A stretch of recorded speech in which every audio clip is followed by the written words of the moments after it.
نحمدہ و نصلی علی رسول الکریم والصلاۃ والسلام علی خاتم النبیین۔ ابھی ہم جاوید نامے کے پہلے حصے میں ہیں اور ہم مناجات میں ہیں۔ جاوید کا جہاں تک میں نے ذکر کیا ہے وہ ہے ہمیشہ کی زندگی، یہ پرشین کا ورڈ ہے، اور اس کے پیچھے ایک کانسیپٹ سن لیں۔ میں تھوڑا سا جو ہے نا اس وقت معذرت کے ساتھ بعض اوقات بات کرتا ہوں، میں کہتا ہوں کہ کفر کے فتوے نہ لگائے کوئی، ان باتوں کو ابھی سننے کی وجہ یہ ہے کہ جہاں تک اس کا تعلق ہے جاوید نامہ کا، جاوید نامہ میں قرآن پاک سے علامہ نے بڑا کچھ لیا ہے، لیکن اس میں جو اولڈ زورواسٹرین کانسیپٹس ہیں وہ بار بار آتے ہیں، تو یہ آپ سمجھ لیں۔ میں اسلام کی بات نہیں کر رہا، میں اپنے بیلیف کی بات نہیں کر رہا، آئی ایم اے مسلم، اور میرا سارا بیلیف وہ ہے جو قرآن پہ ہے یا حدیث پہ حضور پہ ہے، لیکن میں جب ریفرنس دیتا ہوں اس سے پہلے کے، تو زورواسٹرینز کے ہاں ایک امپورٹنٹ کانسیپٹ یہ ہے کہ ایک بڑے عرصے تک دیر واز نتھنگ سوائے اس کے کہ اٹرنل ٹائم تھا، ایکسپریشن لیس،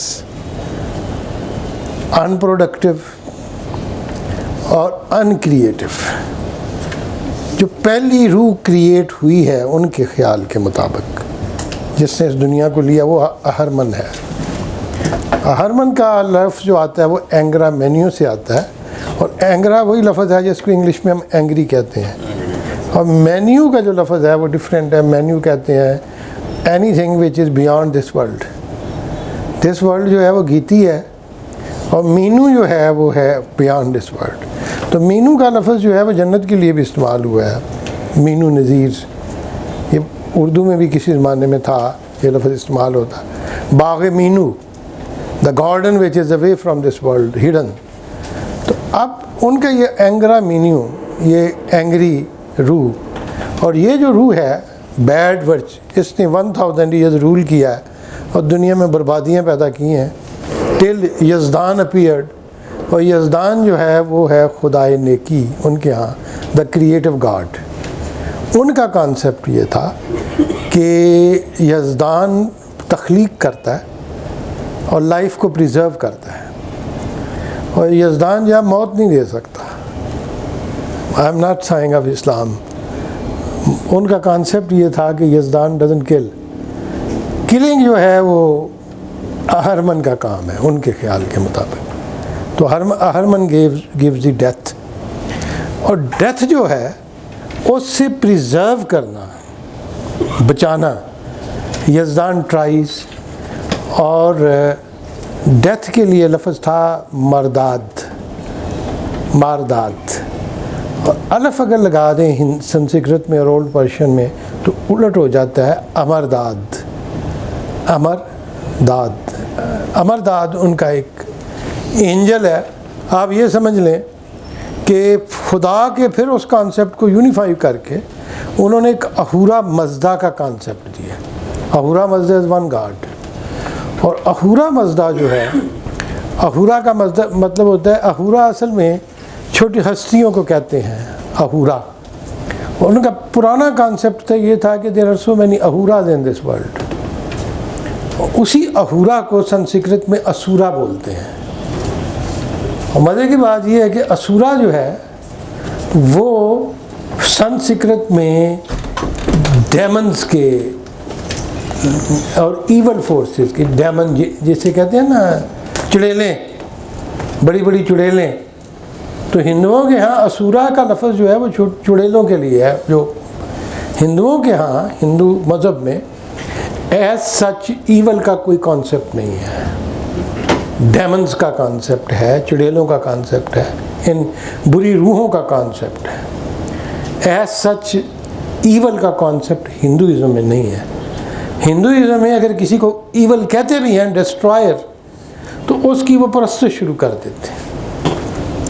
کہنے کا مطلب یہ ہے کہ ان کا جو سب سے امپورٹنٹ گاڈ ہے جس کو وہ ہندو مانتے ہیں، ہندو بھی شرک کی بجائے وہ تثلیث پہ ان کی بنیاد ہے، تثلیث پہ، اور سب سے بڑا گاڈ جسے وہ کہتے ہیں وہ ہے شیوا، شیوا کی پرستش کرتے ہیں۔ اور شیوا بذات خود ڈسٹرائڈ گاڈ ہے، ہلاکت کرنے والا، مار دینے والا. اور جو پریزرو کرتا ہے اس کے لیے وشنو کہتے ہیں، وشنو. اور مزے کی بات یہ ہے کہ شمالی انڈیا میں، دہلی تک اور اس ایریا میں جہاں ہم رہ رہے ہیں، جب کبھی ہندو تھے تو وہ شیوا کی پرستش کرتے ہیں، لیکن جنوبی انڈیا میں وہ وشنو کی پوجا کرتے ہیں. ان کے دو بڑے فرقے ہیں، شیوائٹس اینڈ وشنوائٹس. ان کے ہاں جو دیوی کا کانسیپٹ ہے، دیر از اے گاڈس درگا، اور درگا کی ہی ایک شکل وہ پیش کرتے ہیں، اس کی کالی کی شکل میں، کالی ماتا وچ کلز. تو اٹس ویری انٹرسٹنگ. اگر آپ اس کو دیکھیں تو سارے کے سارے ان تین ہستیوں کے گرد ان کا وہ ہے کانسیپٹ ہندوازم کا، شیوا. اور میں نے ایک ہندو سے پوچھا تھا، بہت بڑے برہمن سے دہلی میں، میں نے کہا تم ایک ڈسٹرائر گاڈ کی کیوں پرستش کرتے ہو؟ تو اس نے مجھے یہ کانسیپٹ دیا کہ مجھے پتہ ہے اگر کوئی میں غلط کام کروں گا تو شیوا ول کل می، اور اگر شیوا مجھے مار دے گا تو میں برے کام نہیں کروں گا ڈرتے ہوئے اس سے. This is what their concept is. اور شیوا کا بیٹا وہ گنیش کہتے ہیں، جس کی ہاتھی کی سونڈ کی طرح ہے، اور شیوا کی وائف جو ہے وہ اس کو کہتے ہیں لکشمی. تو جتنے ان کے گاڈز ہیں، ان کے پیئرز ہیں، میں ہندوؤں کی بات کر رہا ہوں. جو بدھزم ہے، بدھزم میں دیکھ خدا کا کانسیپٹ ہی کوئی نہیں، خدا ہے ہی نہیں. روح ہے، ایک آتما ہے، پرماتما ہے جو اس چکر میں ہے. اور ایز سچ کسی ایول فورس کا، ابلیس کا یا اہرمن کا کانسیپٹ بدھزم میں بھی نہیں ہے. بدھزم میں مزری کا کانسیپٹ ہے، مزری، پین، اور جسے کہتے ہیں نا درد ہے اس دنیا میں. اور ان کے ہاں یہ ہے کہ کچھ چیزیں پرشینز کے ہاں، جو اولڈ پرشین ہے، وہ پیدا کیے ہیں یزدان نے. یزدان کا لفظ کیسے آیا ہے؟ وہ چھوٹے چھوٹے فرشتوں کو کہتے ہیں یزد. یزدان جب ساری فورسز کو اکٹھا کر دیا تو اس کو یزدان کہا. اور اہورا مزدا کا معنی ہوتا ہے، اہورا میں نے بینگ، مزدا میں نے wise, all powerful are wise. اور یہ ایگزیکٹ جو اہورا مزدا کی عربک میننگ ہے وہ عزیز الحکیم ہے، عزیز الحکیم. اور قرآن کی وہ آیت جو اب نازل ہوئی ہے جس میں پرشینز کو ایکسیپٹ کیا گیا ہے ایڈریس، هو الذی بعث فی الامیین رسولا یتلو علیہم آیاتہ ویزکیہم ویعلمہم الکتاب والحکمہ. تو اس کے بعد ایک اور جگہ پہ ہے هو الذی بعث فی الامیین رسولا، اسی طرح یہ دو دفعہ آئی ہے یہ آیت. هو الذی بعث فی الامیین رسولا یتلو علیہم آیاتہ ویعلمہم الکتاب والحکمہ. اور کہا وآخرین منہم لما یلحقوا بہم وہو العزیز الحکیم. اور یہ پیغمبر ان لوگوں کی طرف بھی نازل ہوئے ہیں جو ابھی ان کو ملے نہیں ہیں پیغمبر کو. another نیشن، پہلی نیشن کو کہا ہے امیین، ان پڑھ، جاہل، جن پیگنز، جن کے پاس کوئی کانسیپٹ نہیں ہے تاریخ کا، کوئی فلسفی نہیں ہے. اور دوسری قوم فل آف فلسفی اینڈ فل آف نالج، لما یلحقوا بہم، ابھی ان کو. اور کہا گیا ہے وہو العزیز الحکیم، اور اللہ جو ہے آل وائز، آل پاورفل، عزیز الحکیم. تو صحابہ نے پوچھا حضور صلی اللہ علیہ وسلم سے وہ کون سی قوم ہے؟ حدیث کی میں بات کر رہا ہوں، میں اپنی طرف سے نہیں کہہ رہا. سلمان فارسی کے کندھے پہ ہاتھ مار کے کہا رہے یہ اور اس کی قوم. مطلب اس میں کوئی شک رہ گیا کہ اسی آیت کا جو دوسرا ایڈریس ہی ہے وہ پرشینز ہے. تو عرب اسلام جو ہے، اسلام از اے ویری اسٹرانگ ریلیجین جو یونیفائی کرتا ہے نیشنز کو. اور یہ واحد مذہب ہے کلیئرلی جس کے اندر کوئی ہے ہی نہیں کسی قسم کی کوئی نفرت، discrimination on the basis of the colour and race, ہے ہی نہیں، ہو ہی نہیں سکتی. ٹھیک. اور اسی کو اقبال نے کہا ہے عرب کے سوز میں ساز عجم ہے. اگلا جو لفظ ہے اس پہ میں نے اگلے دن بڑی بحث کی ہے، آج میں لکھ رہا تھا آرٹیکل، توحید پہ میرا خطبہ تھا. بریگیڈ صاحب کو پتہ ہے، بریگیڈ تیمور نے جب ارینج کیا تھا توحید کا میرا خطبہ، آپ کو یاد ہوگا فرسٹ میں یو اے ای سے آیا تھا 2014 میں نومبر میں، تو توحید کا میں نے کہا تھا میں نہیں کیا ہے. ہم کہتے ہیں مانوتھیزم، ٹھیک، اور قرآن نے کہا ہے کہ توحید جو ہے اس کا کانسیپٹ دینے والے ابراہیم علیہ السلام ہیں اس دنیا کو. اور چونکہ انہوں نے کعبہ بنایا ہے تو کعبہ جو ہے وہ سمبل ہے توحید کا. اور اسی کعبے کے اندر یہ مختلف بت لے کے آ گئے تھے عرب، جس کا مطلب یہ تھا کہ توحید کا وہ جو مظہر تھا، وہ خدا کا گھر، اس کو پلوٹ کر دیا تھا ان لوگوں نے مختلف بتوں کے ساتھ، 360 ڈیٹیز کے ساتھ. اور اسلام کی جو جسے کہتے ہیں نا سب سے بڑا کام رسول اللہ صلی اللہ علیہ وسلم کی زندگی کا اگر آپ کہہ لیں تو میں کہوں گا کہ وہ ہے خانہ کعبہ کے اندر سے بتوں کو توڑ کے باہر پھینکنا. کہ اسلام نے وہ ساری پولوشن کو، اس سارے گند کو جو کعبے کے اندر اکٹھا کر دیا گیا، وچ واز ایلین ٹو اسلام، اس کو توڑ کے باہر پھینک کے، صاف کر کے، دھلا کے، کلیئر کر کے، تو اس کے بعد اعلان کیا کہ یہ اللہ کا گھر ہے اور اب اس کے اندر کبھی کوئی بت نہیں رکھا جائے گا. سورۃ توبہ پڑھ لیں کہ اب کبھی شرک نہیں ہوگا، یہاں پہ کسی بت کی پرستش نہیں ہوگی. تو یہ ہے توحید کا کانسیپٹ اور سمبل کا. اب اقبال نے انہی سمبلز کو اور معنوں میں بھی استعمال کیا ہے. لات کا بت کعبے کے اندر نہیں تھا، وہ تو طائف میں تھا. منات کا بت بھی قدید پہ تھا، مدینے کے پاس، سمندر کے کنارے، ریڈ سی کے، مکہ کے خانہ کعبہ کے اندر نہیں تھا. عزا کا بت جو تھا وہ نخلا پہ تھا، جہاں پہ رسول اللہ صلی اللہ علیہ وسلم جنوں کو جا کے ملے تھے.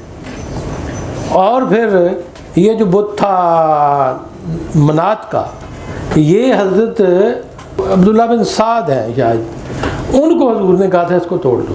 اور اس کو مدینے والے اس کی پرستش کرتے تھے، حج کر کے آتے تھے کعبے کا، اور رستے میں قدید پہ جا کے سارے چڑھاوے چڑھا کے، تو یہ مدینے والوں کا خدا تھا اس وقت، نعوذ باللہ تک، یا گاڈس تھی. اور جو دوسرے لوگ تھے وہ جاتے تھے وہاں پہ نخلا پہ، اور نخلا پہ جا کے منات کی پوجا کرتے. اور جو تینوں یہ ایک اپنا یہ گاڈسز تھیں، عزا، ان کی اپنی اپنی خوبیاں تھیں. اب ہم آ کے بیان کریں گے. شرک نہیں سمجھ لگے گی، لیکن یہ باتیں کوئی آپ کو کرتا نہیں ہے کہ یہ سارے بت نہیں تھے. یہ ہر ایک کا مطلب، جیسے میں نے کہا ہندوازم کیا تثلیث سے، ہندوازم کے یہاں جو پرابلم تھا وہ تھا ری انکارنیشن کا. وہ کہتے تھے کہ خدا جو ہے وہ انسان کی شکل میں آ جاتا ہے. رام بھی اس کی ری انکارنیشن ہے، کرشنا بھی اس کی ری انکارنیشن. یہ جو باقی نام سنتے ہیں نا آپ، کرشن جو تھا وہ کالے رنگ کا وہ تھوڑا سا ڈارک کمپلیکشن کا تھا، اور وہ تھا میرٹ کا. وہ بھی میں کسی وقت بتاؤں گا کہ کیسے ان کے مختلف نیمز آئے. تو بیسیکلی ہندوازم تثلیث پہ بیس کرتا، اور ان کا جو دین تھا بدھزم کا، وہ کسی خدا کا کانسیپٹ نہیں تھا. ایز سچ پورے ریلیجین میں خدا کا کانسیپٹ نہیں ہے. زورواسٹرینز کے ہاں خدا کا کانسیپٹ ہے اسٹرانگ، لیکن پرابلم اس وقت پڑ جاتا ہے جب وہ برائی کی طاقتوں کو اکٹھا کر کے اس کے اندر کریٹیویٹی پیدا کر دیتے ہیں. اور کہتے ہیں آگے بھی سن لو، یزدان نے آسمان پیدا کیا اور ستارے اور چاند اور سورج، اور جب سجا دیا ایسا آسمان کو، تو اس کے اس نظام کو چیلنج کرنے کے لیے اہرمن نے سانپ پھینکا ہے. اور سانپ جو ہے وہ کامٹ کی شکل میں، دمدار ستارے کی شکل میں آسمان کے اوپر چھا گیا. اور دمدار ستارہ جو ہے وہ خدا نخواستہ ان کے ہاں میں بات کر رہا ہوں ایول فورسز کی کریشن ہے، اس لیے وہ منحوس ہے. آج تک ہم لوگ دمدار ستارے کو منحوس سمجھتے ہیں. یہ کانسیپٹ ان کا تھا، اور وہ کہتے ہیں کہ وہ دمدار ستارہ نہیں ہے، وہ ڈریگن ہے. اور وہ کیا ہے؟ عز ہے، انہوں نے سنیک کے لیے لفظ بولا از، اور از سے ازدہا، ازدہاک، از، اور از سے اذیت. آل بیڈ فورسز آر، سانپ سے زیادہ ان کے نزدیک کوئی خطرناک چیز نہیں ہے، اور اذیت. اور ان کے ہاں جب ڈیمن اپیئر ہوتا ہے تو شاید سانپ کی شکل میں ہوتا ہے. اور بائبل میں دیکھیں یا ملٹن کی پیراڈائز لاسٹ کہ جب ہوا کے سامنے آیا ہے شیطان تو سانپ کی شکل ہے. تو مطلب یہ جو سمبلز پیچھے آ رہے ہیں سانپ کے، ابھی تو میں نے فروردین کا ذکر نہیں کیا، فروہر کا ذکر نہیں کیا ان کلموں کا. میں نے اس دین کو اتنی ڈیٹیل سے پڑھا تھا، زورواسٹرین ریلیجین کو، کہ میرے جو دوست تھے پارسی کراچی کے، وہ مجھے اپنے دین کے خطبات کے لیے بلاتے تھے، خطبہ دیا کرتا تھا وہاں جا کے. اور ان کا جو پریس تھا وہ کہتا تھا واللہ میرا کوئی نالج نہیں ہے میرے دین کا، سارا اس کو پتہ ہے. اوستا کی باتیں کرتا ہے، بندی داد کی باتیں کرتا ہے. اور دوسرے ایک دن میرے بیٹے نے مجھے کہا، نمبر 2 نے، کہ پاپا آپ بخشے جائیں گے. میں نے کہا کیوں؟ آپ تو کافروں کے پریسٹ بن گئے. He went with me. آتش قدے میں نہیں مجھے لے کے گئے اندر، کیونکہ وہاں ان کا پلید ہو جاتا تھا میری وجہ سے، میں مسلمان ہوں. ہاں وہ کہتے ہیں کہ آتش قدے کے اندر ہم لائٹیں نہیں لگاتے، 2 وجہ سے. ایک تو جتنے بھی ہمارے ہیں یہ الیکٹریشین وہ مسلمان ہیں، ہم کسی غیر پارسی کو انٹر نہیں ہونے دیتے. مسلمان آ گیا تو پلوٹ ہو گیا. دوسری بات جو اگلی وہ کرتے ہیں، میں ان کی کتاب کا حوالہ دے رہا ہوں، میری کوئی بیلیف نہیں ہے. نوسیروان جی دھلا کہتا ہے، جو ان کے تھے دستور، PhD and D.Litt from Columbia University, 1955 میں ڈیتھ ہوئی.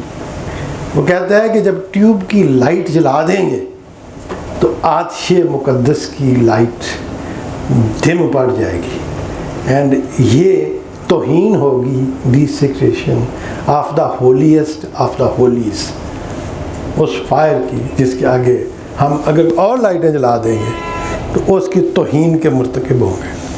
دس از ہاؤ دے بلیو. میں اب شروع ہو گیا ہوں نا جاوید نامہ میں. پرابلم یہ تھا علامہ کا کہ علامہ نے بھی زورواسٹرینزم کو بہت پڑھا ہوا تھا، اور میں نے جو تھوڑا بہت پڑھا ہے میں نے علامہ کو سمجھنے کے لیے پڑھا، کیونکہ ان کے تو PhD تھی اسی پہ تھی نا، میٹا فزکس ان پرشیا، اسی سے شروع کرتے ہیں. ٹھیک ہے، زورواسٹرینزم سے، زوروان سے، مازدک، مانی، یہ ساری کی ساری چیزیں جو ہیں. اور اقبال کا قرآن کا نالج تھا ٹھیک ٹھاک. تو اقبال کے ہاں اس کتاب میں، یہ جو کتاب اب شروع کر رہے ہیں، اس میں جہاں قرآنی حوالے ہیں وہاں پہ اوستا کے اور زورواسٹرین حوالے ہیں.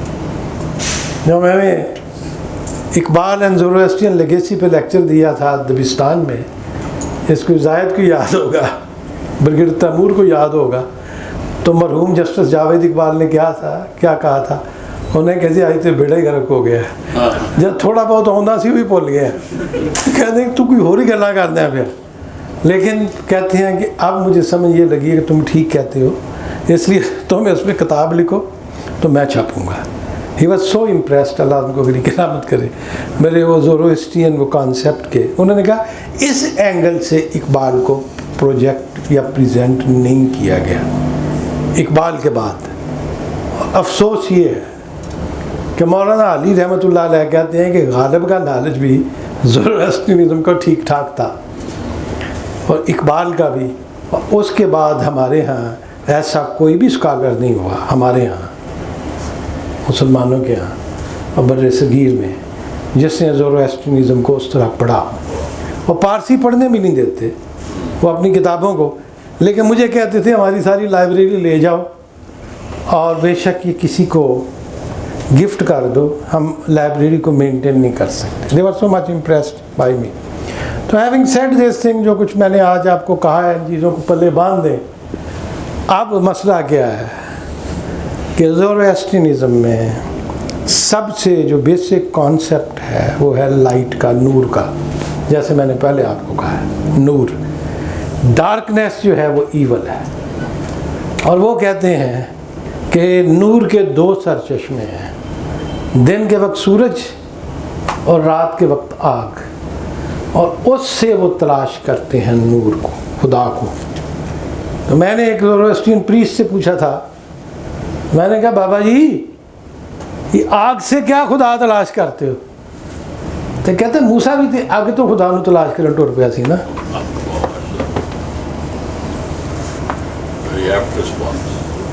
بس اگر کفر کے والوں کے پاس چلے جائیں تو اللہ نے کیا کہا قرآن میں، کل حزب بما لدیہ فارحون، ہر قوم جو ہے اس کے پاس جو کچھ ہے نالج وہ اس پہ خوش ہیں. And they have got strong. ابھی تو میں نے آپ کو آ کے آئیڈیا دینا ہے کہ اگلے 1-2 لیکچرز کے بعد ابو جہل کا، کہ جتنا پکا اس کا کفر پہ ایمان تھا اور جتنے اس کے اسٹرانگ آرگومنٹ تھے اسلام کے خلاف. اس نے تو مرنے سے پہلے بھی خانہ کعبہ کی چوکھٹ پہ کہا تھا اللہ کے اے خدا بڑی کوشش کی تھی یہ سمجھن دی، مینوں نہیں سمجھ لگی کہ محمد کیا کہہ رہے ہیں صلی اللہ علیہ وسلم. کہتے بل پلے نہیں پہنتا پہ. اور جب وہ مرا ہے کھڈے میں پھینکا ہوا تھا، وہ کھائی جو تھی اس میں، تو اللہ کے رسول نے کہا تھا اس کو دیکھ کے، کہتے چاچا عقل مند تو بہت تھا، کوشش میں نے بھی بڑی کی تھی اور خواہش بھی میری تھی تو مسلمان ہو جا. آئی ایم ساری کہ ناؤ اٹ از اینڈڈ. تو نے وہ آپٹ کیا، لیکن اس نے پیغمبر کو سامنے دیکھ کے دیکھا ہے نا، پیغمبر کو رسول اللہ صلی اللہ علیہ وسلم وحی کو نازل ہوتے بھی دیکھا ہے اور سارے حقائق کو دیکھا ہے، لیکن وہ کفر پہ اتنا پکا تھا. He had strong arguments. ٹھیک ہے نا، اس کے دماغ میں جو پھنسا ہوا تھا. تو اس لیے ہر قوم کے پاس ایک آرگومنٹ ہے. اب میں نے جب کہا نا لائٹ، تو وہ لائٹ جو ہے اسی لائٹ کو خدا کی لائٹننگ، جب انہوں نے موسیٰ پہ کہا تو وہاں پہ تجلی کا کانسیپٹ آتا ہے. اور اسلام کے اندر انسان کے اندر سے جب کفر غائب ہو جاتا ہے تو وہ انسان کے اندر نور تجلی جو ہے یا نور تجلی وہ پریویل کر جاتا ہے. اس کو اقبال نے کہا ہے نور تجلی بھی تیرے ہے، نور تجلی بھی اسی خاک میں پنہا، غافل تو نرا صاحب ادراک نہیں ہے نا تجلی. اقبال نے کہا تمہاری مٹی کے اندر اللہ کے تجلی ہے، لائٹننگ ایلیمینیشن ہے. اس تھیوفین تھوڑا سا ڈیفرنٹ ہے. تھیوفینی یہ ہے کہ جب خدا کا ظہور ہوتا ہے ایک دم کسی کے سامنے، تو تجلی ہے وہ لائٹننگ جو اس کی وہ نور کی تجلی. اقبال کہتے ہیں کہ آئنسٹائن واز اے جیو، یہودی تھا نا، موسیٰ کو مانتا تھا نا، طور سینا کو مانتا تھا نا، تجلی کو مانتا تھا نا. اقبال نے کیا کہا ہے، کہتے ہیں کہ وہ جو خود تھا یہ آئنسٹائن، جلوائی می خواست مانند کلیم ناصبور. جلوائی می خواست، وہ تو جلوے کی تلاش میں تھا، اس کو تجلی کی خواہش تھی دیکھنے کی. جلوائی می خواست مانند کلیم ناصبور، امپیشنٹ موسیٰ کی طرح، ناصبور بے صبرہ، امپیشنٹ مثل کلیم موسیٰ کی طرح. جلوائی می خواست مانند کلیم ناصبور، تا نگاہ مستنیر ہو کشود اسرار نور، حتیٰ کہ اس کی وہ نگاہیں جو نور کی متلاشی تھیں انہوں نے نور کے سارے راز بیان کر دیے. یہ تھیوری آف ریلیٹیوٹی ہے، یہ لائٹ ہے، یہ وہ موسیٰ کی تجلی کو تلاش کر رہا تھا. تا بلکہ نہیں تا نگاہ نہیں کہا، تا ضمیر مستنیر ہو کشود اسرار نور، اس کا جو ہڈن باطن تھا اس نے نور کے تمام راز جو ہیں منکشف کر دیا. آگے چل کے اقبال تو خیر پھر مجھے کہیں گے کہ جی یہ باتیں کیا کر رہے ہیں، کفر کی کر رہے ہیں، کیا کر رہے ہیں.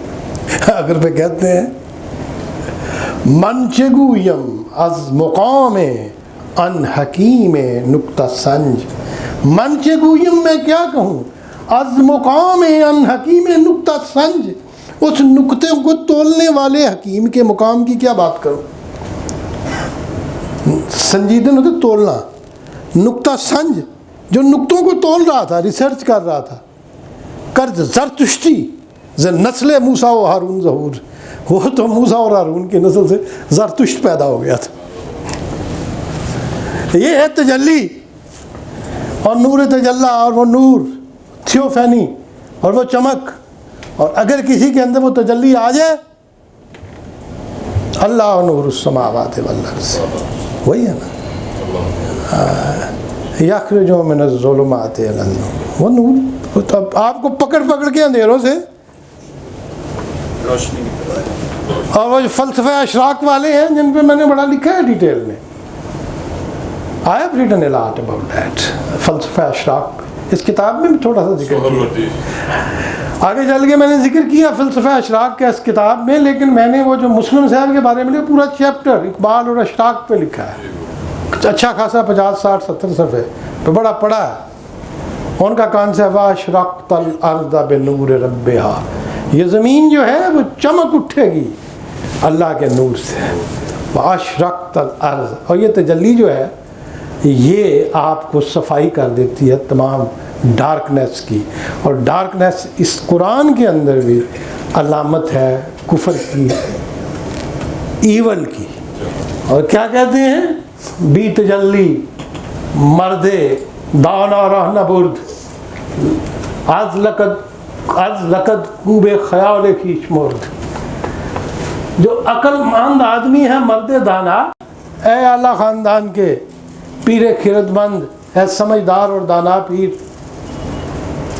ز مصرش بوئے پیراہن شنودی، مصرش بوئے پیراہن شنیدی، ولی در چاہے کن آنش نہ دیدی.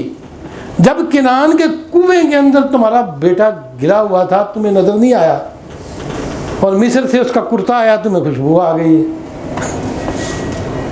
ز مصرش بوئے پیراہن شنیدی ولی در چاہے کنانش نہ دیدی. بگفتہ حال مابر کے جہان است، دمی پیدا و دیگر دم نہان است.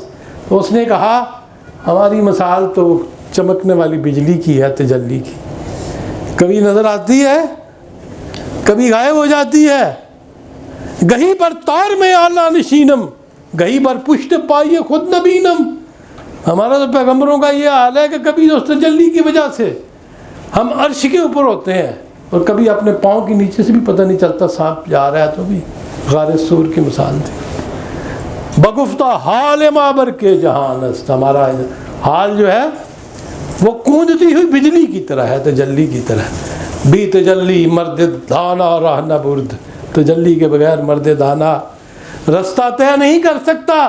لقد کہتے ہیں ٹانگ کو. اور یہی وجہ ہے کہ پنجابی کہتے ہیں لکدی، لکدی پائی ہے، یہ لکدی، یہ لقد ہے پرشین کا ورڈ.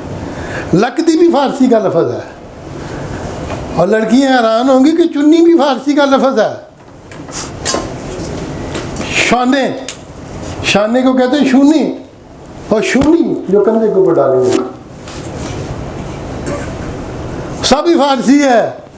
تہ بند بھی فارسی ہے، رند، ہاں وہ رندہ، وہ آرا، آرا بھی پرشین کا ورڈ ہے. دس از آل پرشین از ان سائڈ اس. پھر کہتے ہیں جی فارسی ہماری فارن لینگویج ہے. فارن تو نہیں ہے، آپ کے اندر ہے. از لقد کوب، لقد کوب ہوتا ہے ٹانگوں کے ساتھ پاؤں کے نیچے رکھ کے نا اس کو توڑنا، جن پنجابی میں کہتے ہیں پھے دینا. لقد کوب، کوبیدن کوٹنا. از لقد کوبے خیال خیش مرد، اپنے تصورات کے مار مارنے سے، پھینے سے وہ مر جاتا ہے. اگر تجلی نہیں ہے تو بندے کے اپنے خیالات ہی اس کو کرش کر دیتے ہیں. سمجھ گیا اب میں تجلی کے لے بڑی مشکل سے لے گیا. بی تجلی مرد دانا اور رہنا برد از لقد خوبے خیال خیش بی تجلی زندگی رنجوری است عقل مہجوری اور دین مجبوری است. رنجور کا لفظ اصل ہے رنج ور. رنج کا مطلب ہے تکلیف. رنج ور جو تکلیف سہ رہا ہو. گنج ور جو خزانے دار ہو. اور مزد ور ہر کے کارکرد مزد یافت جس نے کام کیا اس کو مزد ملی. مزد وہ ہوتا ہے محنت کی کمائی, اور مزد ور جو ہے مزدور کہہ دیا ہم نے. بن گیا نا لفظ مزد ور تھا. گنج ور ملتی مزد یوں ملتی اور گنجور ہو گیا. اسی طرح رنج ور رنجور ہو گیا پرشین, اس کو کٹھا کرتے کرتے. تو اقبال کیا کہتے ہیں؟ بی تجلی زندگی رنجوری است. تجلی کے بغیر یہ زندگی جو ہے وہ بیماری ہے, رنجوری. If you don't have a تجلی تو یہ لائف جو ہے وہ مزری ہے, مزریبل ہے, آل مزریبل. بی تجلی زندگی مہجوری است. کہتے ہیں لائف تو بیماری بانی جاتی ہے. عقل مہجوری اور دین مجبوری است. اس کی عقل جو ہے مہجور جو ہے, ہجر کا مطلب ہوتا ہے فراق, سیپریشن. ہجرت بھی اسی سے نکلا ہے نا. مہجور ہوتا ہے وہ بندہ جو آئسولیٹڈ کر کے نا ایک طرف سے اس کو پھینک دیا گیا ہو اپنے باڈی سے. ہجرت تو کہتے ہیں کہ کیا ہے؟ عقل مہجوری. اس کی عقل اس بندے کو اپنی اصلیت سے چھین کے کہیں اور پھینک دیتی ہے. دین مجبوری است. اور تجلی نہیں تو دین بھی مجبوری ہے. Your religion cannot become independent unless you get تجلی. بات سمجھ لگ گئی کہ نہیں؟ اور ایک دن میں نے تجلی کی بات کی کھانا ادھر اپنا دبستان اقبال میں ایک بزرگ بیٹھے ہوئے تھے, سارا کفر بک رہا ہو تو جلدی تجلی کر دیا. پھر میں نے جب اس کو آیتیں سنائی تجلی کی, میں خدا کا خوف کرو, میں تجلی خود نہیں لے. وجہ یہ ہے کہ اقبال اس وقت فلسفہ اشراق کے انفلوئنس میں یہ بات کر رہے ہیں. اور بہت ہمارے جو صوفیاء ہیں اور بڑے فلاسفرز وہ اشراق کے اوپر ان کا ہے نور کا کانسیپٹ. بی تجلی زندگی مہجوری است, زندگی رنجوری است, عقل مہجوری و دین. سمجھ گئے؟ اور آگے ان جہان کوہ دشت و پہر و بر ما نظر خواہیم او گویت خبر.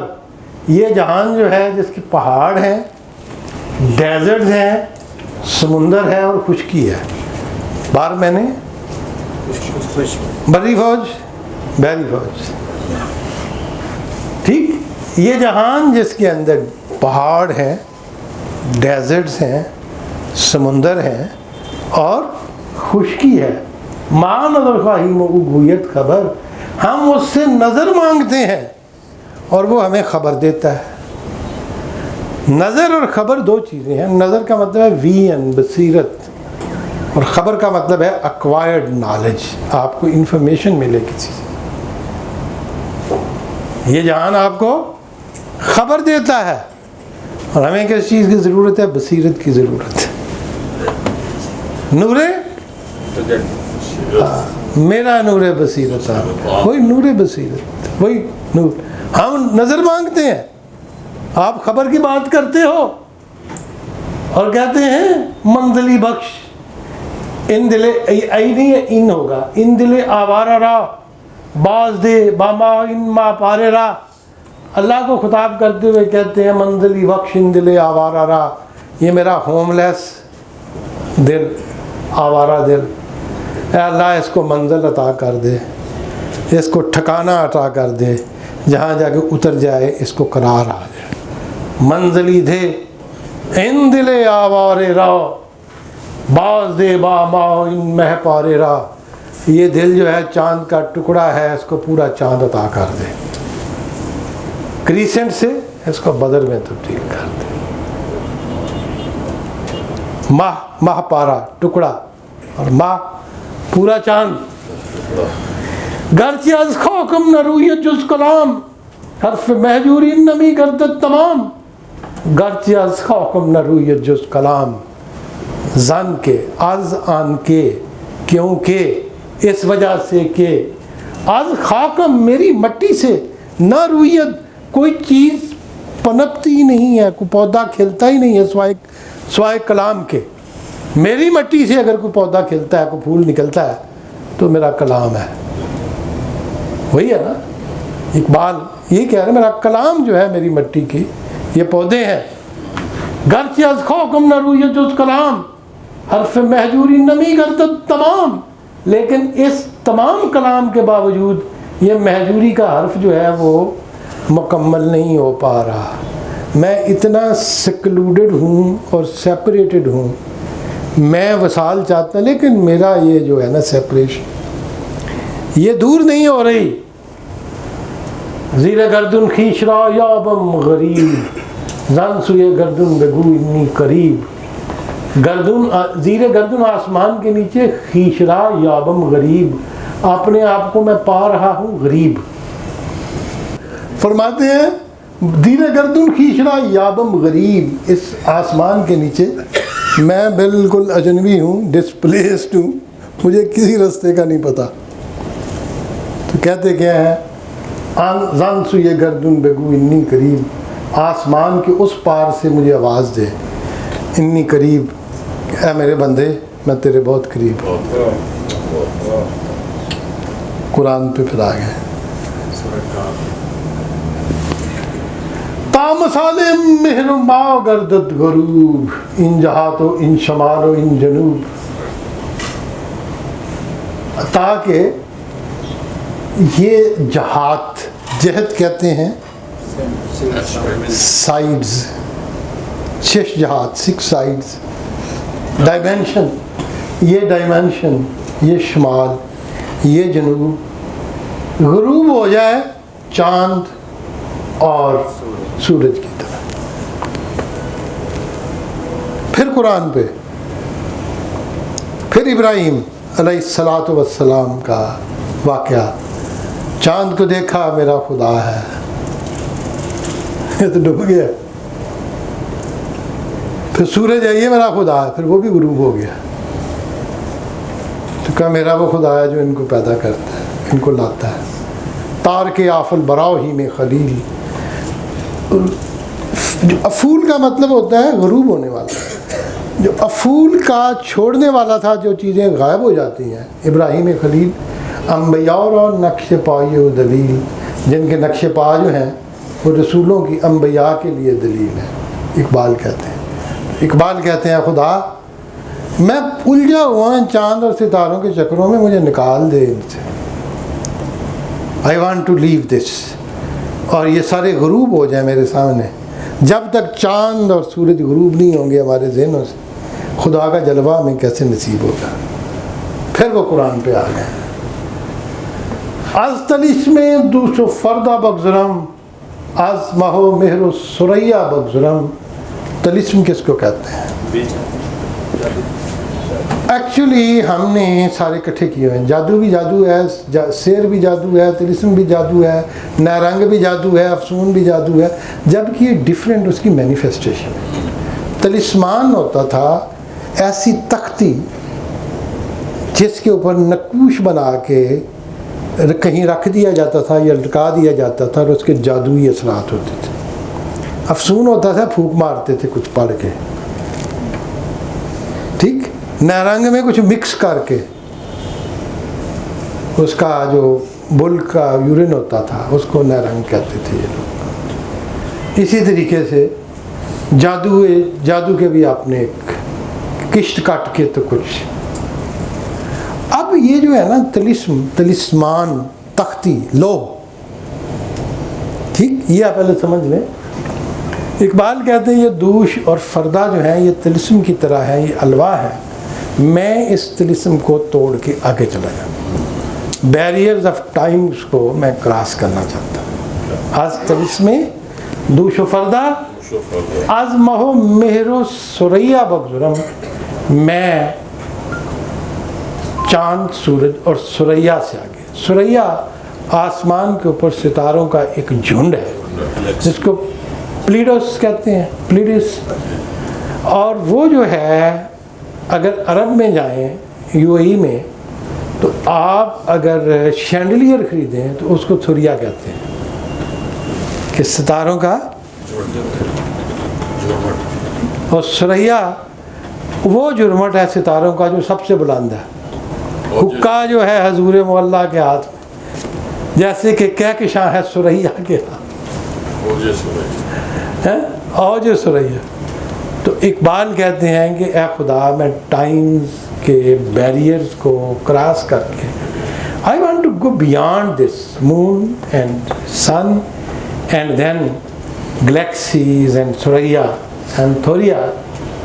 اور آگے کہتے ہیں اللہ کو، اب اقبال نے ایک ایسی بات کر دی ہے جو پھر بڑی مزے کی بات کی۔ وہ کہتے ہیں انسان کو ایک ایسا تجربہ حاصل ہے جو اللہ کو بھی نہیں ہے، موت۔ کہتے ہیں اس لیے میں اللہ پہ رشک کرتا ہوں، ربا تیرے کو تو موت ہی کوئی نہیں، میرے کو تو موت بھی ہے، تیرے کو ہے ہی نہیں۔ Only one thing which we possess, which you do not possess۔ یہ عاجزی بھی ہے نہیں، اس کو اقبال نے موت کو کہا۔ اللہ تو عاجز نہیں ہوں گے، اللہ کے ہاں کبریائی ہے، لیکن موت جو ہے یہ بڑا امپورٹنٹ پوائنٹ ہے جس کے اوپر اقبال کہتے ہیں کہ میں رشک کرتا ہوں اپنے آپ پہ کہ یہ میرے پاس وہ کچھ ہے جو خدا کے پاس نہیں ہے۔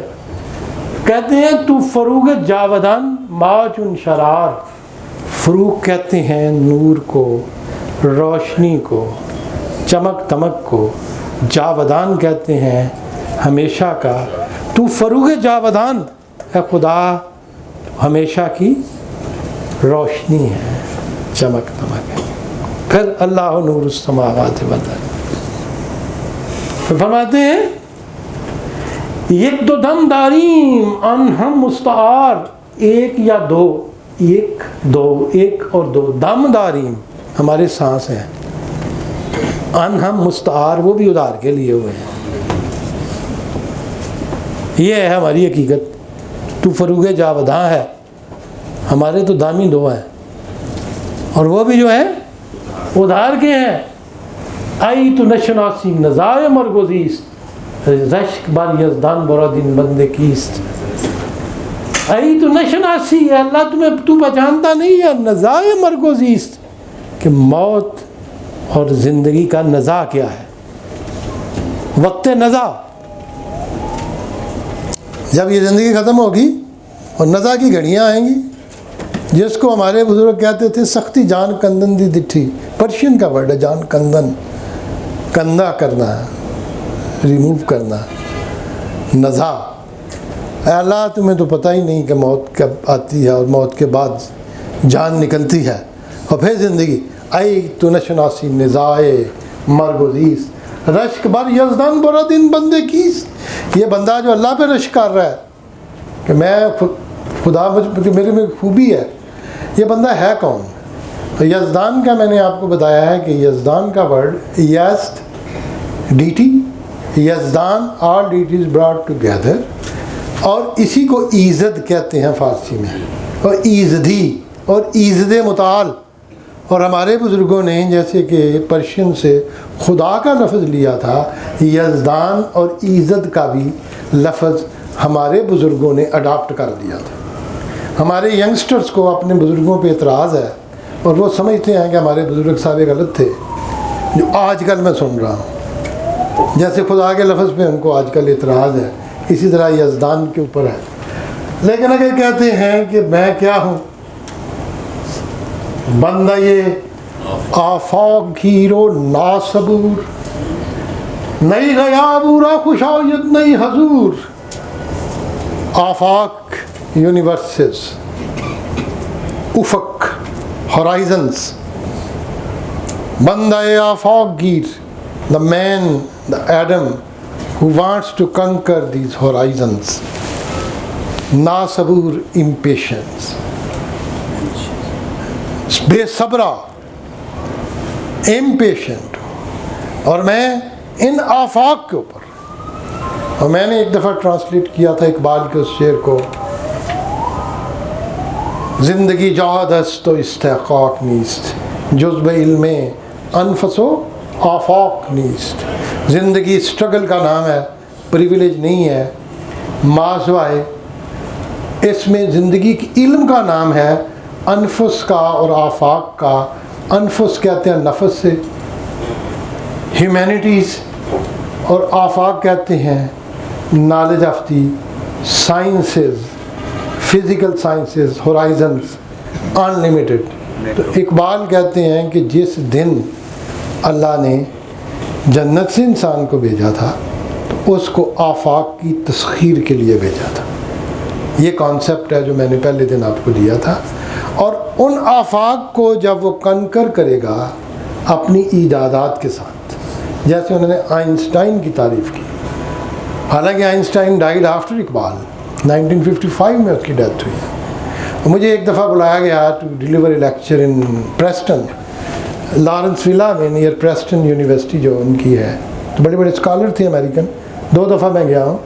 ایک دفعہ مجھے خود ہی پہ شاید میں نے لیکچر دیا تھا لارنس ولا میں، بلکہ مجھے انہوں نے، ان کے بھی ایک عزیز آئے تھے،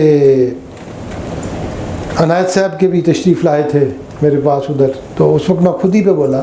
اس سے پہلے کچھ سال، 2-3 سال، شاید 1916 میں، 1919 میں میں اس پہ. تو اس وقت مجھے انہوں نے کہا ایک دم جی پریسٹن میں یونیورسٹی میں انہوں نے لائبریری میں کیا ہوا تھا. تو اس میں ان کے بھی انگریز بھی تھے پروفیسر امریکن. انہوں نے کہا جی انگلش میں بات کی.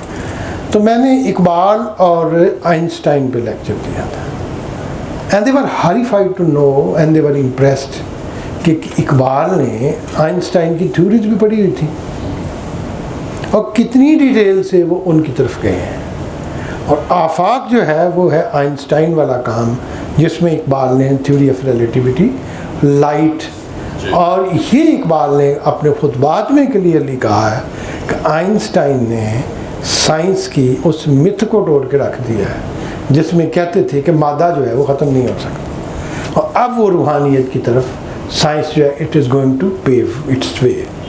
تو اٹس ویری انٹرسٹنگلی فرماتے ہیں کہ بندہ یہ آفاق گیر، وہ بندہ جو ان ہورائزنز کو دریافت کر رہا ہے، ناصبور، امپیشنٹلی، نئی غیاب اورا خوش آید نئی حضور، نہ اس کو خوش آمدن ہوتا ہے اچھا لگنا، ویلکم کرنا، خوش آمد، ٹھیک ہے نا، نہ اس کو غیاب اچھا لگتا ہے، نہ حضور اچھا لگتا ہے. حضور کیا ہے؟ Presence, when you are present in front of God. غیاب when you are away, when you can't see the God. جب تجلی ہو جائے تو حضور ہو جاتا ہے، جب تجلی نہ ہو. اقبال کہتے ہیں اس بندے کو نہ تجلی، نہ غیاب اچھا لگتا ہے، نہ حضور اچھا لگتا ہے، نہ ادھر رہتے ہیں. ٹھیک، نہ صبور کو تجسس نہیں کہہ سکتے، صبر سے نکلا. اور صبور ہوتا ہے صبر کرنے والا، اور صبر کرنے والا پیشنٹ ہوتا ہے. اور ناصبور کے اصل معنی امپیشنٹ کے ہوں گے. تجسس نہیں ہو سکتا. تجسس آپ اس سے لے سکتے ہیں امپلائیڈ، اس کے امپلائیڈ میننگ لے سکتے ہیں. اس کے جو وربیٹم کے میننگ ہیں وہ امپیشنٹ کے ہیں. جیسے میں نے صبر سے پیشنس کہا ہے، میں بعض اوقات مطلب امپلائیڈ میننگ لیں گے تو ہورائزن بڑھتے جائیں گے. دیٹس مور، آپ نے بڑی اچھی بات کی ہے. But when I am talking, تو میں آپ کو چونکہ ان بچوں کو پڑھانا ہے تو I am going to take with the dictionary also. اور آگے فرماتے ہیں کہ دعا کیا کرتے ہیں؟ کہتے ہیں آنیم من جاودانی کھن مرا، از زمینی آسمانی کھن مرا. آنیم، آن کہتے ہیں ایک لمحے کو، ایک آن. اور آن جو ہے وہ عربی کا لفظ ہے جو فارسی میں الان، الان دس ٹائم، حالانکہ پرشین کا اپنا ورڈ اکنون ہے، لیکن اکنون کو انہوں نے ڈراپ کیا ہوا ہے آج کل کی فارسی تہران والوں نے. وہ آن، الان، آنیم میں ایک لمحے کا ہوں، فانی ہوں، میری ڈیوریشن جو ہے اس دنیا میں سروائیول کی وہ بہت تھوڑی ہے. آنیم من جاودانی کن مرا، تو مجھ کو امرداد کر دے، جس کا میں کہہ رہا ہوں، تو مجھے ہمیشہ کی زندگی عطا کر دے. اقبال کا یہ ہے کہ ان کا کانسیپٹ یہ ہے کہ انسان جو ہے حیات بعد الممات کے وہ قائل ہیں، مرنے کے بعد زندگی کے تسلسل کے اقبال قائل ہیں، لیکن اقبال یہ کہتے ہیں کہ حیات جاودان آپ ارن کرتے ہیں اپنی خودی کی سٹرنگتھ کے ساتھ. اور ان کا کانسیپٹ یہ ہے، انہوں نے قرآن کے حوالے دے کے اپنے خطبات میں کہا ہے کہ کچھ لوگ دوزخ میں جائیں گے اس لیے کہ وہ کریکشن کا سینٹر ہے، جیسے جیل میں بھیج کے کوئی آپ کو دیے جائیں، وہاں پہ ٹریننگ دی جائے کہ آپ دوبارہ ری ایبلیٹیٹ ہو جائیں. کچھ واپس آ جائیں گے ٹھیک ہو کے ری ایبلیٹیشن کے لیے جنت میں، باقی جو ہوں گے اقبال کہتے ہیں وہ پیرش ہو جائیں گے. اللہ نے ضرورت نہیں ہے کہ اس خام خواہ دو کی بال کی ترقی رکھیں. دس از اقبال's کانسیپٹ. اس پہ آپ اختلاف، میرا کانسیپٹ میں آپ کو اس لیے کہہ رہا ہوں کہ دس از واٹ میں ان کے خطبے سے، کیوں سر ان کے خطبے سے بیان کر رہا ہوں. ہاں ریکنسٹرکشن میں نے کہا نا، تو کہتے ہیں آنیم من جاودانی کن مرا، میں ایک لمحے کی لیے ہوں تو مجھے حیات جاودان عطا کر دے، ہمیشہ کی زندگی. اور الزمینی آسمانی کن مرا، اس زمین سے مجھ کو آسمانی بنا دے. اب یہ کانسیپٹ تھا ہندو کا. آتما روح آسمان سے آتی ہے اور مایا زمین کا ہے، اور دونوں چیزیں کمبائنڈ ہے. مایا ختم ہو جائے گا، آتما اوپر چلی جائے گی، اور ہندوؤں کے ہاں آتما پھر کسی شکل میں آ جائے گی، اور پرشینز کے ہاں فروہر کا کانسیپٹ ہے، روح کا، جو خدا سے جس کا تعلق ہے اور وہ پاکیزہ ہے اور انسان کے اندر ڈسینڈ کرتی ہے. اور جب مرتا ہے انسان تو فروہر پھر اس کو چھوڑ کے فلائی کرتی ہے ونگ کی ایسے کر کے. اور ایگزیکٹ یہ چیز ڈیریس کے مقبرے کے اوپر اس طرح کراس بنی ہوئی ہے کہ روح فلائی کر رہی ہے. اور ڈیریس مرا ہے 485 BC میں. تو کرسچنز نے کراس کا کانسیپٹ ان کے فروہر سے لیا ہے. میں آپ کو دکھا سکتا ہوں عیسیٰ علیہ السلام سے 485 سال پہلے بھی کھنڈرات کے اوپر موجود ہے ان کے، بعد میں نہیں بنایا، پہلے کے.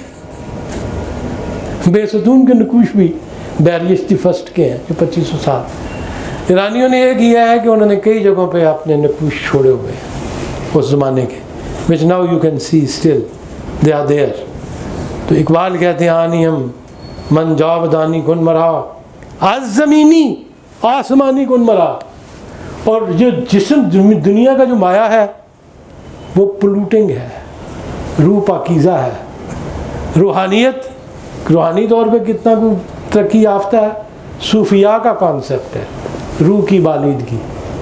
اور دنیا کی اس مایا کی دنیا داروں کا ہے کہ پیسہ اکٹھا کرو، مال اکٹھا کرو، چاندی اکٹھی کرو، سونا اکٹھا کرو،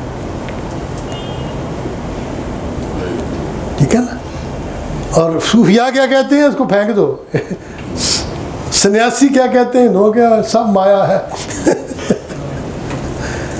آنیم من جاودانی کن مرا، آج زمینی آسمانی کن مرا. اور کس طرح کر؟ اقبال کے ہاں سب سے امپورٹنٹ جو کانسیپٹ ہے وہ ہے سیلف کنٹرول، اطاعت، اوبیڈینس، ضبط نفس، اپنے نفس پہ کنٹرول حاصل کرنا اور پھر نیابت الہی. سیلف کنٹرول، ضبط کا مطلب کیا ہے؟ کنٹرول. ضابطہ اس سے نکلا ہے، ضابطہ. اور ابھی بھی ٹرکی میں پولیس کو ضابطہ کہتے ہیں، جو ڈنڈے کے ساتھ کنٹرول کر. ضبط در گفتار و کرداری بدے، میرے کریکٹر اور میری زبان کے اندر مجھے کنٹرول عطا کر دے. جس نے اپنی زبان پہ کنٹرول کر دیا، اور اپنے کریکٹر پہ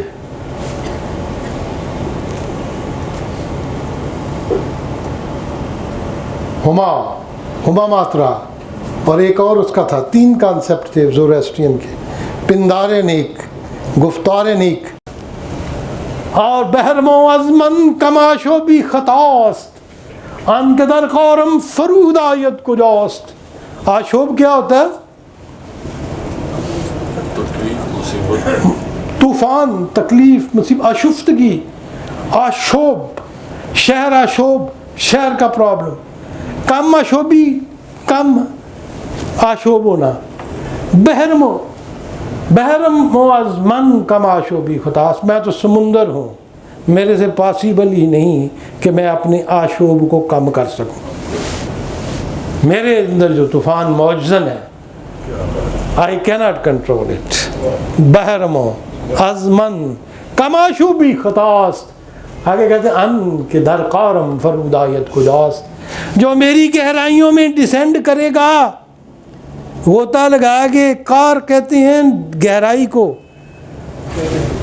ان کے وہ شخص کہ در قارم میری گہرائیوں کے اندر فرود آیت ڈپ کرے گا، نیچے چلا جائے گا، کدھر ہے؟